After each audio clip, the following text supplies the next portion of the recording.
আচ্ছা ভাই তুই কোন ক্লাসে পড়িস? ক্লাস 7 হে মুই পড়ো 8 ভাই। মোর বাপ বিয়ে করছে 5 মোর বাপের কি চকুত পড়ে না, আমার বড় হই নাই, আমার কি বিয়ে দিবে না?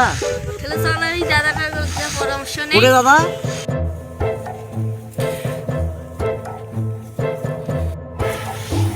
দাদা হ্যাঁ ভাই, একটা কথা বলবো। কি কথা ভাই? ভাই বিয়ে হয়েছে মানে কেমন? ভাই বিয়েও জীবনের কথা শুনি, তুমি কি করবো? ভাই মোর বাপ বিয়ে করছে ক্লাস 5 মোর ভাই পড়ে 7 মুই পড়ো 8। আচ্ছা মোর বাপের কি চোখ নাই না আমাকে দেখে না? মোর বাপ বিয়ে করছে ক্লাস 5 হ্যাঁ মোর ভাই পড়ে 7 মুই পড়ে 8, আমার বিয়ে দল লাগবে না না আমার দেখে না? ভাই শুন, এই বিয়ের কথা করছি, খবরদার ভাই বিয়েও করি না ভাই। কেন দাদা কেন দাদা? কেন দাদা, এই যদি মোর বিয়েও ঠিক হয়, মানে যদি মোর আশীর্বাদীটা হয় ভাই, হ্যাঁ মনে আছে ওই এমপি পদের নমিনেশন পাওয়া গেল, একালে মনটা খুব খুশি।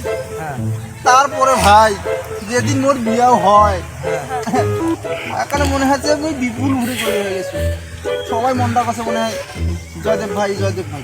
হ্যাঁ হুম।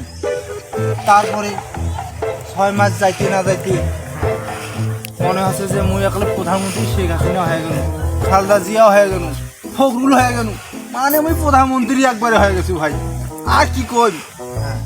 তারপরে ভাই যেদিন 1 বছর পার হয়ে গেল ভাই, দাদা মুই এখানে দুর্নীতিবাজ হয়ে গেল ভাই। হ্যাঁ তাহলে ভাই দেখে ভাই,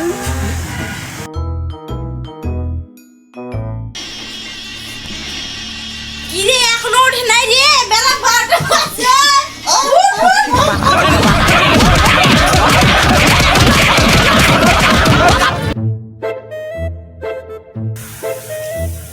তাহলে দাদা শোনো, মুই আর বিয়াও না করিম। কেন ভাই কেন? মোর বাপ বিয়ে করে ভুল কাম করছে দাদা। কথা তুই ঠিকই করছিস ভাই, তুই আর বিয়ে করিস না, মুই জানো তোর সব বিয়ে করে ভুল করছিস। তুই আর বিয়াও না করিম দাদা, তাও কায় ভাই আমার বাড়ি।